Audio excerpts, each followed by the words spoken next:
Señor Garrido, pues está con nosotros Emmanuel Peña de El Briefing. Él es ingeniero de profesión, bueno, pero se ha dedicado de pasión, de vocación a este tema de ¿verdad? Brifear la información para que llegue de manera más democrática y digerida a muchos, sobre todo a muchos jóvenes, ¿no? Que no leen noticias tradicionales, y esa es una realidad. Emmanuel, muchísimas gracias por conversar con nosotros el día de hoy. Bienvenido. Hola, buenos días, Ana. Gracias por tenerme con ustedes. Gracias a ti. Bueno, pues Norberto Alfonso, quien nos está viendo por YouTube, dice, anunciaron para las 11 a Emmanuel y no está todavía al aire. Arrancamos con él en este momento. Gracias por tu comentario y estar atento.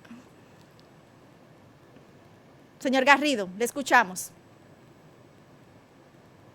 Emmanuel, Ana, ¿me escuchas? Le escuchamos. Okay, sí, señor.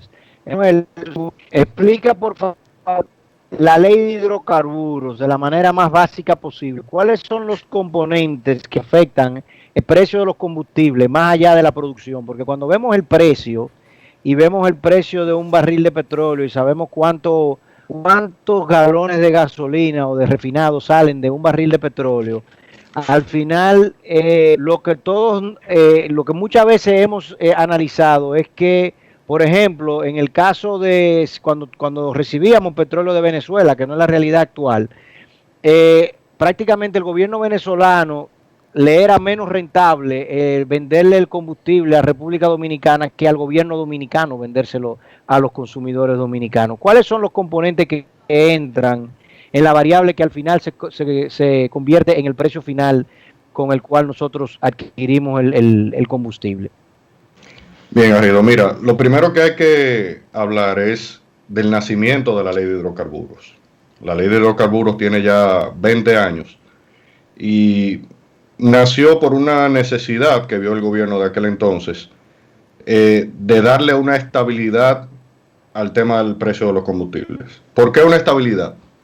Porque en aquel entonces el gobierno fijaba los precios a según, como decimos, ¿verdad?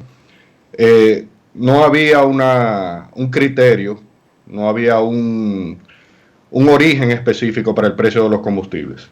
Como el tema de los combustibles es muy sensible y siempre es de mucha presión social y política, el gobierno mantenía los precios quizás más bajos de lo que debería y asumía ese déficit, subsidiaba, asumía el déficit, y eso lo que hacía era que incrementaba la deuda externa. Entonces, dijeron, bueno, vamos a poner orden en la casa y vamos a crear una fórmula que dé esa estabilidad para pagar esa deuda, y lo que sobre vamos a meterlo en fondos para incentivar el uso de combustibles alternativos o combustibles no fósiles, ¿verdad? Entonces, con esa ley nace el reglamento de la ley 112.00, eso fue al principio del gobierno de Hipólito, que es donde sale la famosa fórmula. La fórmula es muy sencilla, tiene 3 componentes: el precio de paridad de importación, más los impuestos, más los márgenes de comercialización. Y al final se le hace un ajuste ahí por temperatura, porque el combustible con la temperatura se expande, y eso va a favor de nosotros, los que echamos combustible, porque nos bajan un poquito al final de esa suma de esos 3 elementos. Entonces, para conocer de dónde sale, cada elemento de esa fórmula hay que desmenuzarlo. El precio de paridad de importación es el que depende directamente de lo que cuesta el combustible. Ahí hay una serie de elementos que no vamos a entrar en mucho detalle, pero sí mencionar que el FOB, que es el costo al que el Estado compra el hidrocarburo, y hay que aclarar, o vale la pena resaltar, que ese precio no es el del petróleo crudo, sino es un precio del carburante, ya procesado en mercados internacionales. Y eso es importante aclararlo porque puede surgir la pregunta en un rato. Ese es el que depende directamente de cómo estén los carburantes en el mercado internacional. Después entra lo que es flete, cuánto cuesta traerlo, el seguro marítimo, los costos bancarios por cambio de divisa, el cargo por manejo de la terminal, que es todo lo que es salario, equipo en los que se incurre cuando el combustible llega aquí al puerto, antes de dárselo a la distribuidora. Y hay unos ítems que sí han sido sujetos a críticas, como por ejemplo uno que se llama otros costos. Nadie sabe cuáles son esos otros costos. Otro que se llama gasto de administración de ley, que es arbitrario. En el momento creo que son 2 pesos para la gasolina premium. Y todos esos sumados son los que dan el precio de paridad de importación. Eso es lo que cuesta el petróleo. Después viene el tema impuestos. La ley 112.00 lo que fijaba era los impuestos. Recuerden que la fórmula salió del reglamento para aplicar esa ley.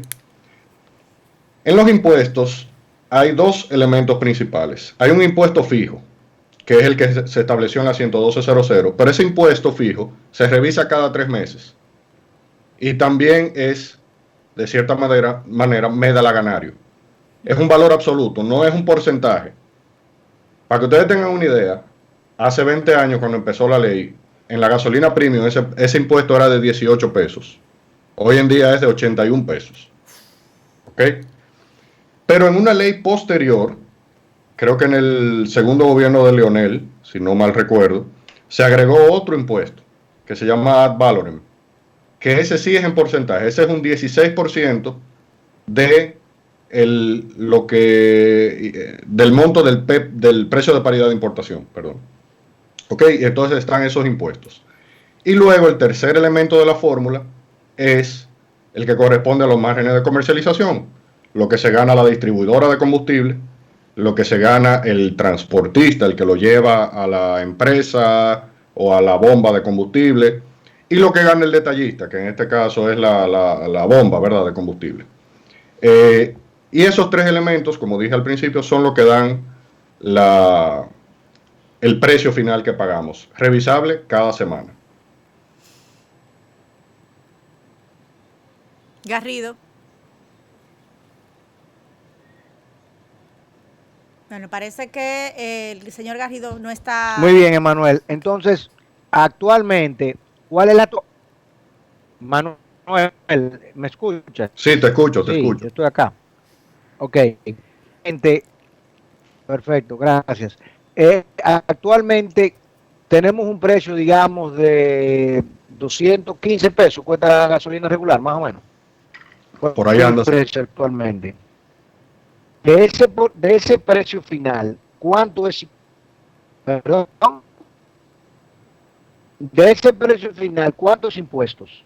Del precio que tenemos hoy, por ejemplo. Mira, del precio que tenemos hoy, varía un poquito por combustible, pero... Correcto. Digamos la gasolina regular. Sí, ronda por el 40% del costo del final del galón de combustible. O sea, casi la mitad es impuestos. O sea que si la gasolina regular está a 215 pesos, más o menos son 100 pesos que son impuestos. Quiere decir que los escandinavos nos pudiesen regalar el petróleo, y aún los escandinavos, el petróleo no, el destilado ya, el refinado. Los escandinavos pudiesen decir, bueno, vamos a darle un bono COVID a la República Dominicana y vamos a regalarle el petróleo. Como quiera, la gasolina a nosotros nos va a costar 100 pesos. Para esta semana... Tiene que meterle los márgenes de comercialización. Ahí tengo que meterle los márgenes de comercialización, exactamente, y distribución. Garrido, claro. Emanuel, para esta semana... Ahí es que yo llego a decir que en República Dominicana, por eso yo te digo que si el precio es 215 pesos, tenemos márgenes de comercialización, de distribución, transporte, etcétera, que rondan los 30, 40 pesos, el combustible en sí cuesta 60, 80 pesos. Y en impuestos hay 100. Entonces, el que realmente está produciendo petróleo, cuando yo digo que dicen que la República Dominicana no produce petróleo, digo mentira.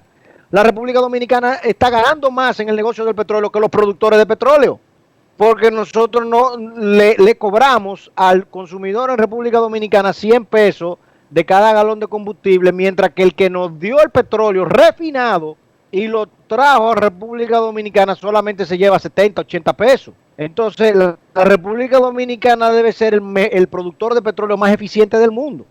Porque el que más gana en el mercado del petróleo, en República Dominicana. Lo que nosotros somos, como era en Estados Unidos antes de la magia del esquisto, ¿no? Del shaling, antes del shaling, nosotros somos como Estados Unidos, que era un importador neto de petróleo, que aun cuando producía petróleo, se lo consumía adentro. Nosotros somos importadores netos de petróleo y somos grandes rentistas del negocio del petróleo.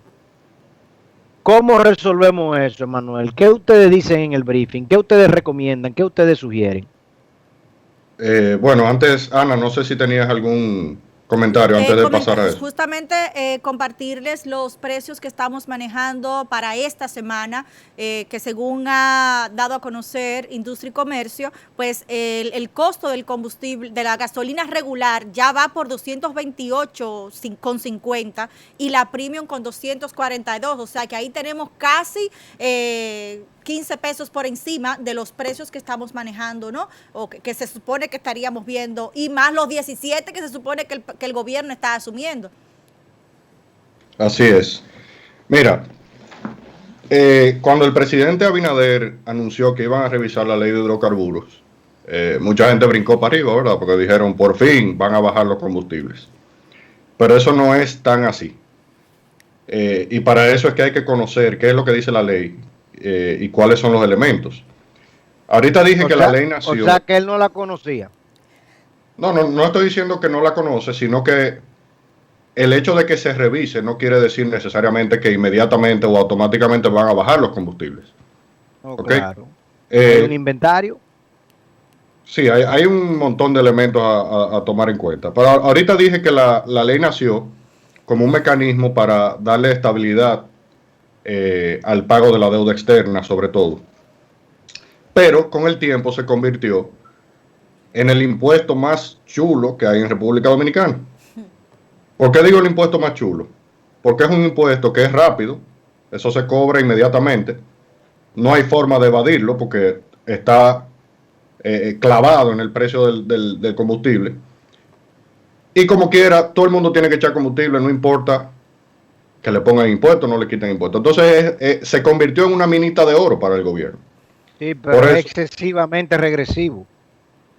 Sí, podemos considerar que es excesivo, de hecho. No, regresivo, es un impuesto regresivo. O sea, es un impuesto que afecta más a los pobres que a los ricos. Sí, claro, mientras menor sea el poder adquisitivo, más duro te da.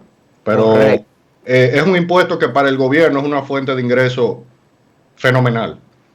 Para tener una idea de lo que significan los impuestos hoy en día para el gobierno, tomando los datos del 2017, que fue uno que encontramos ahí, cerca del 10%, bueno, un poco más del 10% de las recaudaciones del Estado fueron por los impuestos de los combustibles. Estamos hablando de que cada 100 pesos que entran al Estado, 10 vienen por los impuestos de los combustibles. En el 2017, 54,000 millones entraron al gobierno, a las cajas, a las arcas del gobierno por los impuestos a los combustibles. Por eso párate ahí, Emanuel. Párate sí. Ahí, Emanuel. Ahora atiende el siguiente análisis que yo te voy a hacer para que nos pongamos locos. Imagínate que la presión tributaria en República Dominicana es la que el gobierno dice, que es de solo 13%. Sabemos que es mucho mayor porque la parte de la población que tributa es mucho menor al 100% de la población económicamente activa. Entonces tú tienes un porcentaje muy grande de la población que no tributa y un porcentaje muy pequeño de la población que tributa. Entonces, pero vamos a asumir que es un 13%. Eso quiere decir que de cada 100 pesos que la economía dominicana produce, 13 pesos se quedan en impuestos. Muy bien. Si nosotros cogemos, tú me dices que, por ejemplo, para el año 2021, las recaudaciones por el impuesto de los hidrocarburos, vamos a suponer que van a ser de 90,000 millones de pesos. Es decir, 1.500 millones de dólares. Si nosotros cogemos como nación y decimos, ¿tú sabes qué? Vamos a eliminar los impuestos por completo por los próximos 2 años a los hidrocarburos y vamos a tomar bonos soberanos por 2 años a una tasa preferencial en los mercados de capitales del 4.5, 4.25, 5%, vamos a suponer que sea, de 5%. Y tú eliminas, tú dices, bueno, yo voy a coger este año 1.500 millones y el año que viene 1.500 millones de dólares. Y voy a pagar al 5% la tasa de interés sobre esos 1.500 millones. Si yo logro que tumbando el impuesto a los hidrocarburos, la economía dominicana crezca en un 10% en esos 2 años, que no es difícil para nada, porque inmediatamente tú le tumbas el costo de los hidrocarburos, tú estás diciendo que todos los bienes y servicios, y nosotros nos vamos a convertir súper competitivos en términos de exportaciones. Si crece a un 5%, tú le estás aumentando en ingresos infinitamente más que lo que representan los impuestos de los hidrocarburos. Entonces, el Estado tiene otras formas de financiarse sin necesariamente crear un impuesto tan regresivo como el impuesto de los hidrocarburos. Ese es mi argumento. ¿Qué tú opinas? No, y es interesante. La verdad que no sé cuáles son las implicaciones de una y otra medida que se pueda tomar. Definitivamente los impuestos son quizás el elemento más sensible aquí, porque tenemos el tercer impuesto más alto a los hidrocarburos de toda América, solo por detrás de Uruguay y Argentina, y el más alto de toda América Central, si consideramos América Central y República Dominicana, ¿verdad? Lo que se llama lo que estamos en el DRE CAPTA. Pero definitivamente, lo que sí está claro es que ese es un ingreso que el gobierno no puede simplemente prescindir de él. Y si prescinde de él, tiene que buscar ese dinero por otro lado. Entonces, esa es una propuesta, habrá otras, no sé, pero sí lo que tenemos que entender es que ese es un ingreso demasiado importante, demasiado seguro, que está contemplado en el presupuesto y el gobierno no puede decir simplemente no voy a dejar de cobrar eso, porque está contemplado ya. Obviamente, tú tienes que programar. Tú tienes que programar las cosas, estamos de acuerdo, pero para eso es la ley de presupuesto. O sea, en el Estado las cosas no se hacen de manera, no se deberían por lo menos de hacer de manera medalaganaria. Tú tienes que programarla y que presupuestarla. Lo que sí es que el Estado se supone que debe de velar por mejorar las condiciones de vida y promover el desarrollo económico, no necesariamente el crecimiento económico. El crecimiento económico es una vía para llegar al desarrollo económico. Entonces, el Estado debe de promover tasas impositivas e impuestos que sean cada vez más progresivos, no regresivos. Y los impuestos al consumo son regresivos en su naturaleza. Es como lo que pasa con el ITEVIS. El ITEVIS en República Dominicana, si tú lo miras, el IVA en República Dominicana es excesivamente alto. Pero además de que es alto, tiene demasiadas exenciones, tiene demasiados sectores que no pagan ITEVIS y que al no pagar ITEVIS entonces se convierten primero en vías y fuentes de potencial evasión fiscal o elusión fiscal. Pero además de que son potenciales lugares de evasión fiscal, son en exceso, se convierten en regresivos porque penalizan al productor que todo lo que compra paga el ITEVIS sobre eso, pero cuando vende su producto no puede descontar ese impuesto. Entonces ya el ITEVIS para ese productor que está en teoría exento no es un IVA, no es un impuesto al valor agregado, es un impuesto directo. Y para el consumidor final que tampoco lo puede evadir y tampoco lo puede descontar de nada, se convierte en un impuesto regresivo. Porque si tú eres una persona que ganas 20,000 pesos al mes y tú tienes que pagar ITEVIS sobre todo lo que tú compras, tú te estás penalizando con 3,600 pesos. Todos los meses de tu ingreso tú le estás entregando al Estado 3,600 pesos. Mientras que el que gana 100,000 pesos al mes y gasta 40,000, él nada más le está entregando al 40% de sus ingresos el ITEVIS. Entonces es regresivo, penaliza más al pequeño que al grande. Lo mismo pasa con el impuesto al consumo que se llama combustible. Entonces mi argumento, que no conozco el tuyo porque no he tenido el placer de escuchar tus presentaciones, te prometo hacerlo, es un impuesto, la idea es que nosotros tenemos que como sociedad empujar a nuestros gobernantes, a nuestros dirigentes y sobre todo los jóvenes que están en nuestros centros académicos y las familias jóvenes que nos escuchan, tenemos que empujar a este gobierno y a todos los que vengan después a no, mire, espérate un momentico, tu problema es de financiamiento, tu problema no es de impuestos, tu problema es cómo tú vas a financiar al Estado. Y para tú financiar al Estado, tú necesitas fuentes inteligentes de financiamiento y al mismo tiempo tú necesitas reducir mucha manteca que tú tienes que no es necesaria.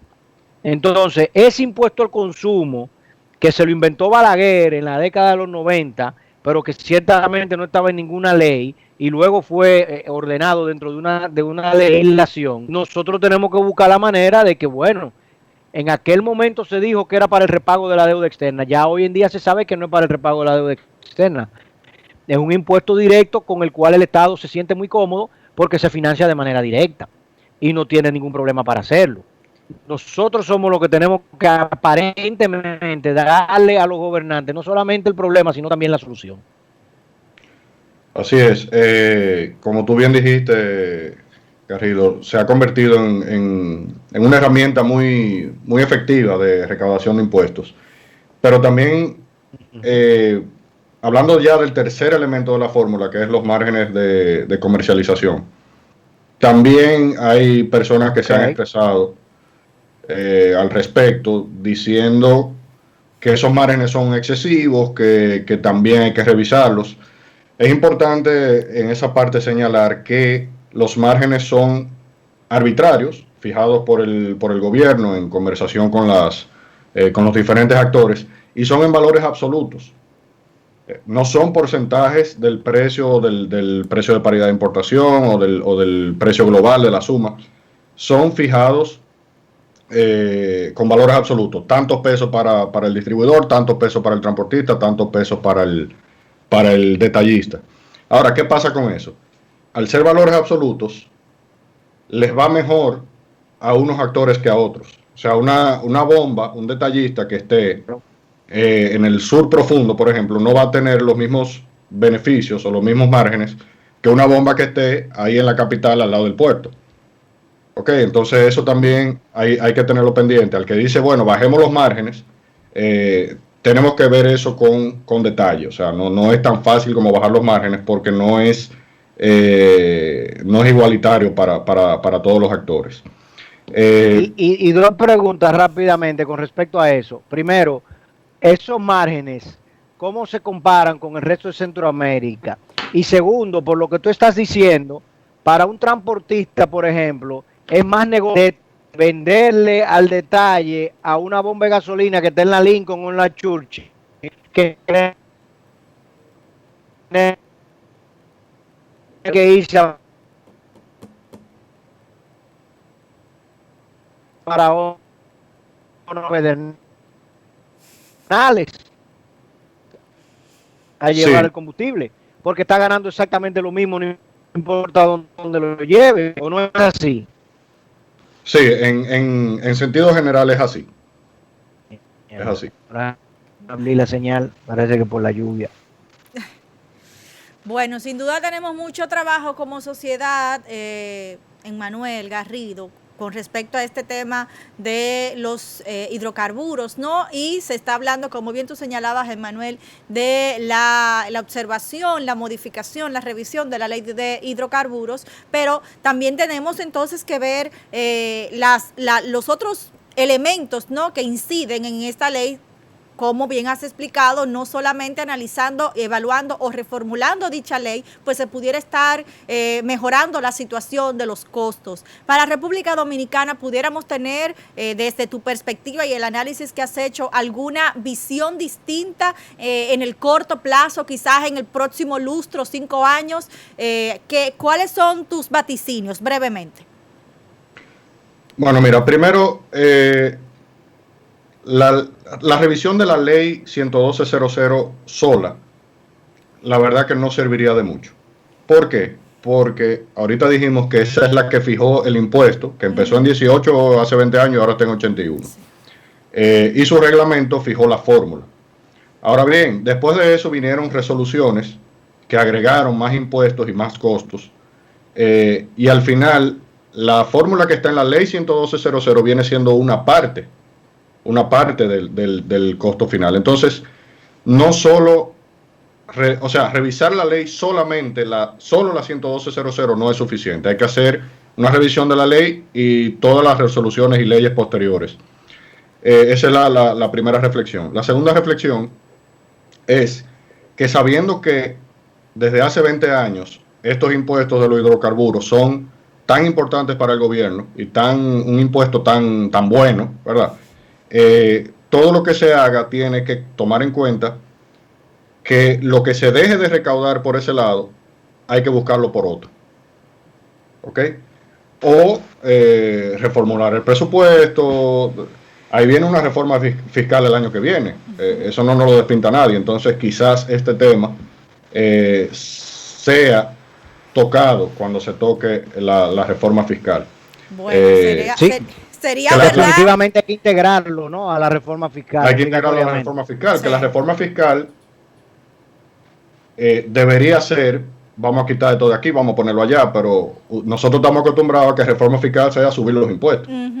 Claro, habría que ver, entonces, señores. Ojalá y sí se haga realmente una reforma, una reestructuración del sistema tributario y que ahí entre el tema de los combustibles. Gracias, Emmanuel, por esta amplia conversación del día de hoy, sin duda, pues desmenuzando brifiando bastante bien este tema del costo de los hidrocarburos. Y bueno, habría que ver si, como bien señalas, el presidente Luis Abinader se estaría casando con la gloria, ¿no? Atreviéndose a ponerle la mano a este tema y hacer los cambios que realmente necesitan. ¡Ey! Ya él está casado con Raquel, ¿qué pasa?